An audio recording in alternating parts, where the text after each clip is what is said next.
O no, en útero. En cuerpo uterino. ¿Qué es patología que hemos visto en cuerpo uterino? Miomas. Muy bien. ¿Se acuerdan las tres disposiciones? Subseroso, submucoso, intramural. O sea, sí o sí va a entrar preguntas de esto. Sí o sí. Y para algo avanzado. Después habíamos visto del útero. Hemos visto patología de trompa.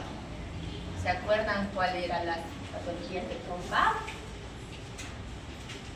Una en particular, y hasta les he dicho que eso va a entrar sí o sí. Que es enfermedad pélvica inflamatoria, o sea, salpingitis. Habíamos dicho cuál es el signo patognomónico que vamos a tener. En axial, ¿cuál es? Rueda dentada. Y en sagital, collar de perlas o salchicha, ¿sí? ¿Sí? ¿Habíamos dicho que el Doppler servía para esto? No. Entonces estamos bien. Ya habíamos visto esto, ya habíamos visto esto. Entonces lo que nos falta es ver la patología del ovario. ¿Sí? Hablemos de ovario. Tenemos entre la primera patología que vamos a ver el quiste. ¿Sí? El quiste es simple. Las mujeres todo el tiempo vienen a decir, tengo un quiste, es que me van a operar un quiste. Y es súper habitual ver un quiste. ¿Y cómo se va a ver este quiste? Así. ¿Qué es esto? Anecoico. Anecoico puro. No tiene por qué tener algo en su interior. Tiene que ser anecoico purito. ¿Sí? Bueno, ¿qué características tiene? Aparte de ser anecoico, tiene paredes bien delimitadas, no tiene por qué tener vascularización. Normalmente esto va a resolverse en unos 3 a 6 meses, por lo general. O puede quedar persistente y estar mucho tiempo ahí y simplemente controlarlo. ¿Sí? Puede medir hasta 8 centímetros. Ya hay una escala que los ginecólogos manejan, si mide más de 10 ya es peligroso y hay que operarlo, y después de eso entre 5 y 8 es para cuidado, y así ellos manejan sus propias escalas. ¿Sí? A veces se reabsorbe de manera espontánea, pero tiene una complicación. La complicación es que, como igual que en los varones puede haber una torsión testicular, acá puede haber una torsión ovárica. ¿Sí? Y tiene el mismo riesgo. Pero a diferencia del varón, o sea, uno por horas, sabemos cuántas horas tiene de vitalidad un testículo. 6 horas para actuar y poder recuperar al 100%. ¿Se acuerdan? Y si pasa más de un día, solamente tiene la posibilidad de recuperar el 50%. ¿Sí? Fíjense bien eso de las horas que habíamos visto. En este caso, bueno, la tensión anexial sí o sí es viene con mucho dolor, entonces repasando también esta. ¿Se acuerdan que habíamos dicho que había otra imagen quística, pero que no correspondía al ovario? Que cuando se movía el transductor, estas se separan y ahí nos damos cuenta que no pertenece al ovario. ¿Qué se llamaba esto? Paraovárico o quiste de hidratídico de Morgane. Hidatide de Morgane. ¿Sí? Ovario poliquístico. Eso también es otra patología súper frecuente. Se da en chicas jóvenes. ¿Sí? ¿Cuál es la característica en cuanto a imagen? En imagen lo que nosotros nos fijamos, hacemos un corte longitudinal y luego un corte axial y sacamos 3 medidas y nos da un volumen. Cuando el volumen supera más de 10 cc, podemos hablar que el ovario está muy agrandado. Y eso es un signo de ovario poliquístico. Pero no solamente es el tamaño lo que nos importa. La disposición de los folículos es de manera periférica. ¿Sí? Los folículos tienen que verse anecoicos. ¿Ven acá? ¿Sí? Esos son folículos. Tienen una disposición periférica. En algunas veces, cuando yo me siento inspirada, coloco ahí el signo de collar de perlas, también lo llaman, o directamente quistes o imágenes foliculares periféricas. mayor en 12, o sea, más de 12 folículos periféricos. Estos dos criterios me hacen a mí hablar de que es un ovario poliquístico. ¿Sí? Pero cuando yo les entregue el reporte de un ovario poliquístico, ustedes no se pueden quedar como yo les digo, porque el síndrome de ovario poliquístico es también clínico. Tiene que tener oligomenorrea, hirsutismo, obesidad, infertilidad, anovulación, ¿sí? Entonces ustedes suman la clínica más la imagen, entonces ahí pueden decir que sí están frente a un ovario poliquístico. Una sola imagen no define, la clínica también tiene que estar presente, ¿sí? Esto es sugestivo. Yo les mando y ustedes nunca han pensado en eso, entonces ustedes dicen, bueno, chequearé. ¿Cómo está tus menstruaciones? ¿Cómo va? ¿Tendrá hirsutismo este paciente? Me llegará mejorcito. O tal vez se depila y ustedes no se enteran, ¿eh? Entonces ahí van averiguando qué más. Pero bueno, en cuanto al volumen y lo que eran los folículos completos, ¿sí?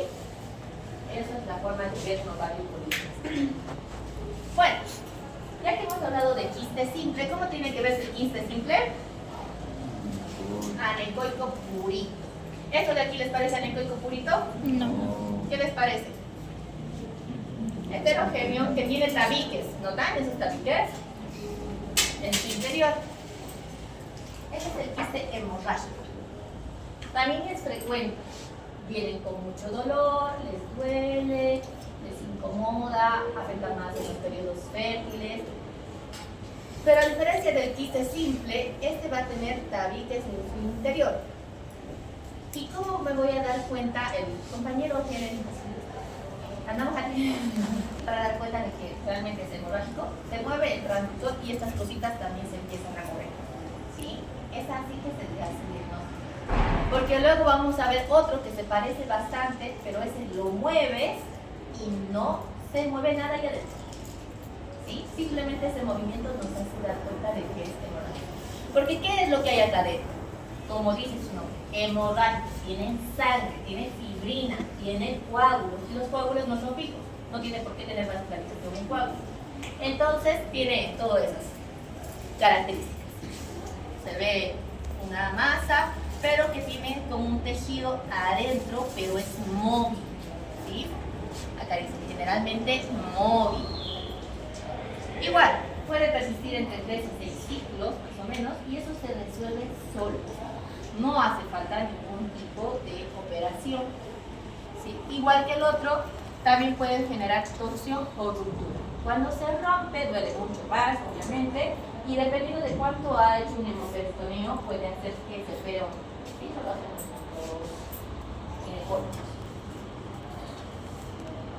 Acá tenemos otro quiste hemorrágico, porque a veces no solamente queda en fibrina, sino que a veces puede ser el coágulo en sí. Pero ¿cómo se van a dar cuenta? No tiene vascularización. El coágulo no tiene por qué tener vascularización, ¿sí? Y yo si esto lo muevo, eso también se va a mover a los lados. Lo mismo que acá. Son coágulos diferentes, son grandes, y si yo muevo, eso se tiene que mover para decir que estoy frente a un quiste hemorrágico. Ese es otro quiste hemorrágico. ¿Sí? Ahí tienen los tabiques. Veamos otro tipo de quistes. Este es el siguiente. Hablemos de los cistoadenomas.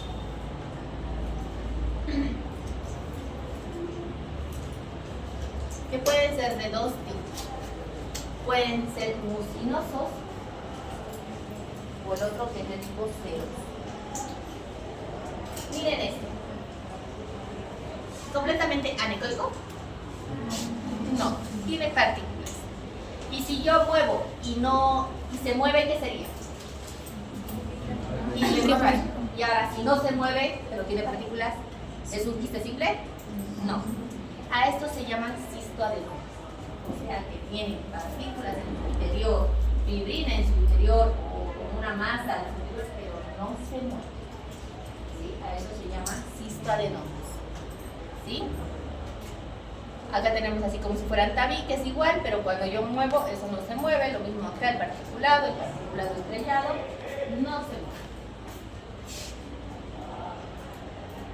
Y tenemos lo que son los endometriomas. Los endometriomas, o también llamados quistes de chocolate, lo que se caracteriza es de que van a tener mucho más, el material más denso. Se da cuenta que no se parece a un quiste simple, no se mueve como un quiste hemorrágico. El cistoadenoma se parece a este, pero no se mueve. Y este es mucho más denso. Miren acá. Súper ecogénico, ¿nota? Entonces, cuando vean esta lesión, este es un endometrioma o quiste de chocolate. Y puede ser total, o sea, ocupar todo o parte. ¿Sí?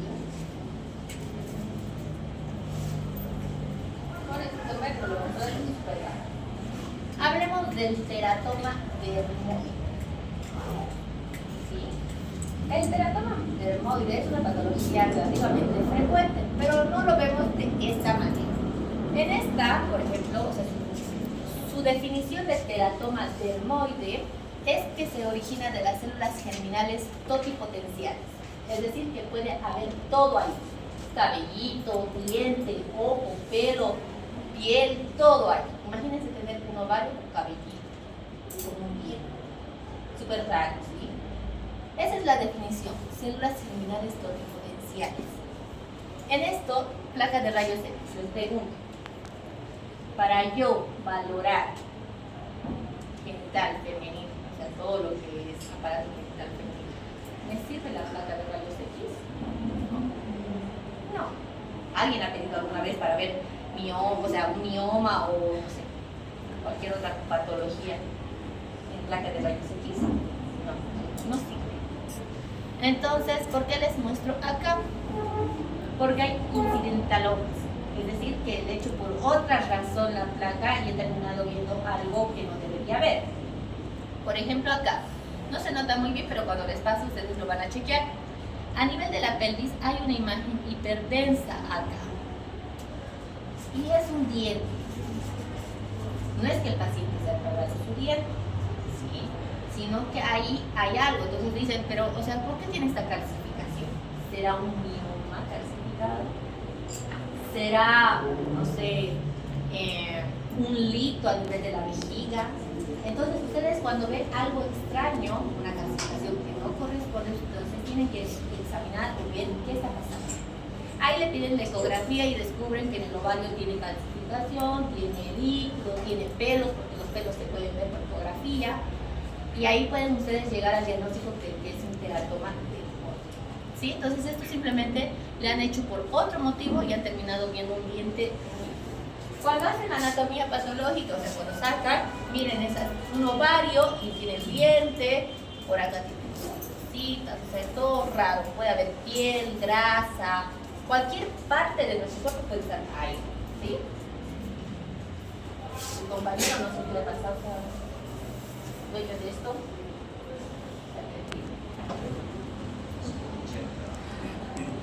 Bueno, las más frecuentes en un teratoma dermoide es verlo en estas presentaciones, ¿sí? Que ahorita los vamos a ver.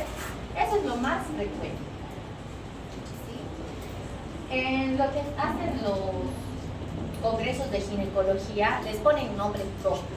Yo sinceramente no entiendo para qué les ponen nombre propio, pero bueno, les gusta poner nombre propio. Tapón dermoide, cuando tienen una partecita hiper y después es todo casi hiper. Red dermoide, cuando tiene particulado. Punta de iceberg, ese sí porque tendrá como una sombra y ese sí, bueno. Nivel grasa líquido, como hemos dicho que puede tener parte de cualquier cosa, eso ya es grasa, eso es la parte líquida, pero se ve bien así, separado. Y huevo frito, ahí está. ¿Sí? ¿Qué quiero que se lleven de esta clase? Otra cosa patognomónica. ¿Sí? Y no hemos hablado de muchas cosas patognomónicas, hemos hablado de la epi, patognomónico, y esta es la segunda cosa que vamos a hablar de patognomónico para su primer parcial. Para ver un teratoma dermoide se considera la punta de iceberg y el huevo frito como patognomónico. ¿Cómo yo lo tengo que ver? Veo el ovario y ven como que se ve una parte ecogénica y después todo oscuro.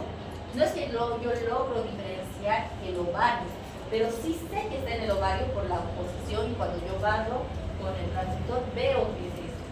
De otra manera va a ir, cuando va haciendo girando se ve. Pero ¿cómo se ve la punta de esta? Una parte ecogénica y la otra parte ya no se ve. Eso es punta de iceberg. Puede ser mitad. La mitad de la cosa y después la otra cosa que estaba ahí adentro ya no se ve, ya no se ve. ¿Sí? La otra cosa patognomónica es el huevo frito. Como verán acá, es una parte hiperecogénica, que sería la yema, y la otra parte que es hipoecogénica, que sería la clara. ¿Sí? Esto, ver en un ovario, me hace pensar en un teratoma de Emo. ¿Sí? Entonces son la segunda cosa patognomónica que estábamos mencionando. Y ahí les muestro como unas representaciones más de cómo puede llegarse a ver, que no son frecuentes, las dos patognomónicas.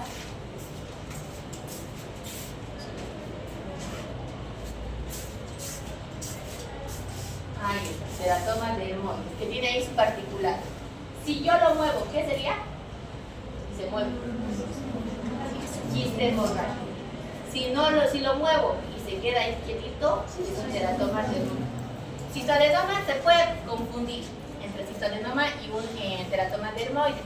La diferencia, sinceramente, por imagen no la podemos detectar. Tienen que hacer ahí pruebas de laboratorio, marcadores tumorales y todo eso para poder diferenciar. Por imagen se ven casi igual. ¿Se han dado cuenta? Cistoadenoma con el teratoma de Hermoides se parece. ¿Sí? Pero en el cistoadenoma no hay eso de huevo frito. Entonces, por eso nos ayuda a ver que es patognomónico. Y ahí no tenemos dudas. Pero si nos aparece como el particulado ahí sí puedo decir, no sé si es un cistoadenoma o un teratoma de Hermoides. Pero si ya tengo huevo frito, bueno, ya está. ¿Notan ahí el huevo frito en las cuatro imágenes? Se ve clarito, es patognomónico por eso. ¿Sí? También puede ser así bien particulado. Este particulado se parece al endometrioma. No, ¿se acuerdan que el endometrioma era todo bien homogéneo, bien ecogénico? ¿Se parece a un cistoadenoma? No, porque el cistoadenoma tendría que tener más lesiones hipoecogénicas. ¿Se parece a un quiste hemorrágico? No. ¿A un quiste simple? No. Entonces, todavía podríamos tener más ideas de que es un teratoma de Hermoides. ¿Saben qué podría ser todo eso? Cabellito. Los cabellitos se ven así.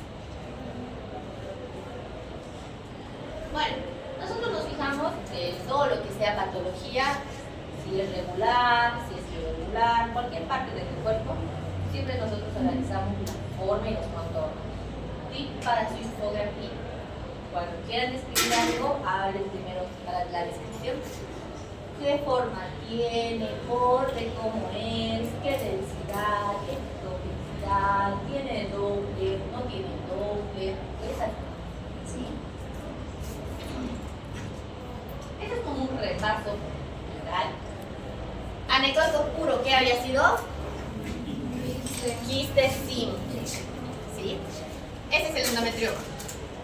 ¿Ven como un vidrio esmeraldo todo ecogénico? Cuando tiene tabiques, podemos decir que es el hemorrágico y ese es el huevo frito. Esto con esto no se parece. ¿Sí? Este sí se puede parecer a un cistoadenoma, pero la diferencia no la podríamos saber, salvo que tengan marcadores. Y bueno, si ustedes chequean su libro, cualquier libro que hable sobre patología ovárica les van a mencionar el cáncer de ovario. ¿Cómo diferenciar un cáncer de un cáncer? Sí, y es un chorrillo largo de varias cosas que toman en cuenta. Si yo les pido eso que se memoricen, se lo van a memorizar y al día siguiente del examen se los van a olvidar. ¿Sí? No tiene sentido. Eso no tiene ningún sentido para mí. Porque aparte, todo el tiempo los van cambiando esos criterios.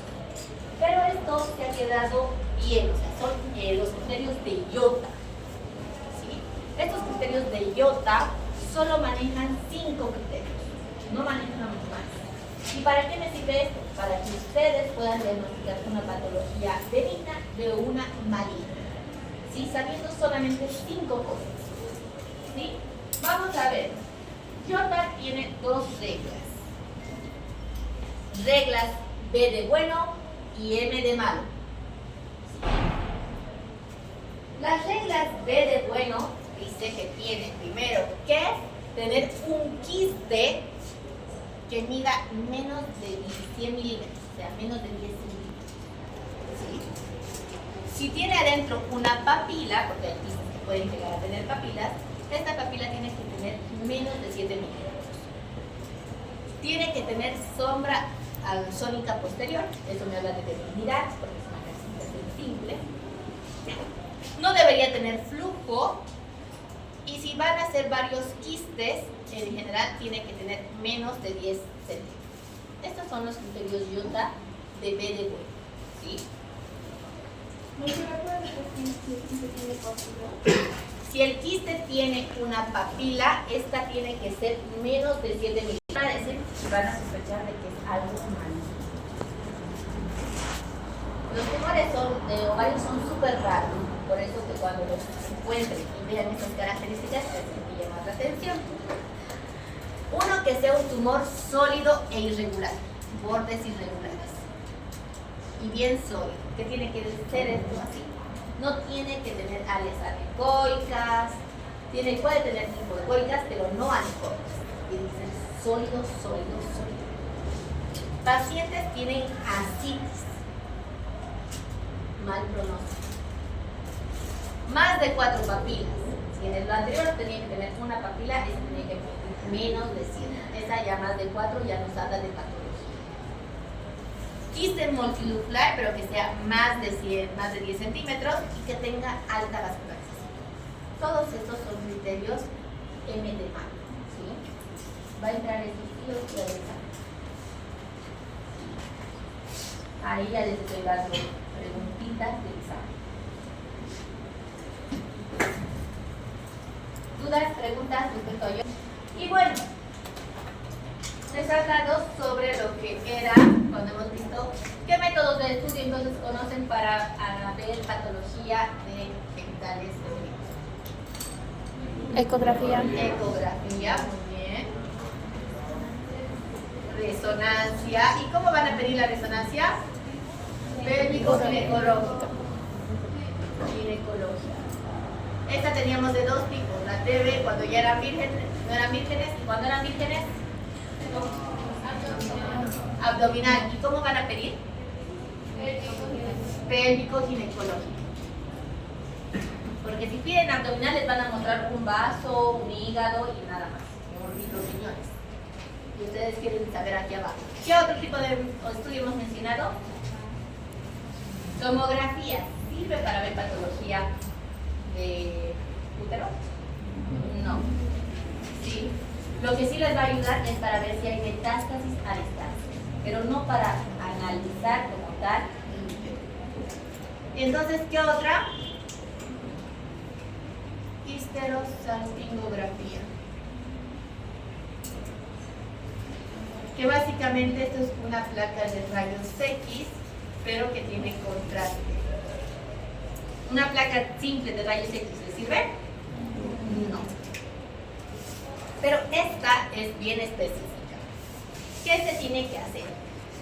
Preparan a la mujer, normalmente se les hace cuando tiene problemas de fertilidad, ¿sí? Y nunca se va a dejar de hacer, aunque sea medio riesgoso, incómodo, con radiación incluida, no se va a dejar de hacer. ¿Saben por qué? Porque es terapéutico también. Ahora vamos a ver por qué. Alex, el otro Alex. Bueno, tú, pero no. Sí. ¿Qué se hace? Se pone contraste yodo a nivel del útero. ¿Sí? Por el canal cervical se pasa contraste. ¿Y qué me va a dar acá? Va a ir pintándose, ascendiendo hasta todo lo que es el cuerpo uterino y me va a dar la forma del útero. Y va a pasar hacia lo que es las trompas. Y luego se va a ir, no marca ovario, ¿sí? Se va a ir hacia el peritoneo y luego eso se absorbe.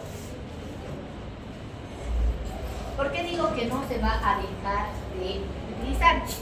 Como les digo, este estudio se utiliza sobre todo para infertilidad. Las que van a ser ginecólogas especialistas en fertilidad, con este estudio les lo van a pedir constantemente, ¿sí?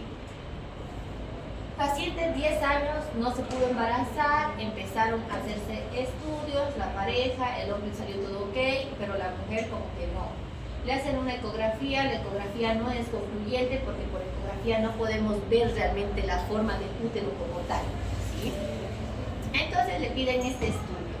Pasa un mes y se embaraza, después de 10 años. ¿Qué ha pasado?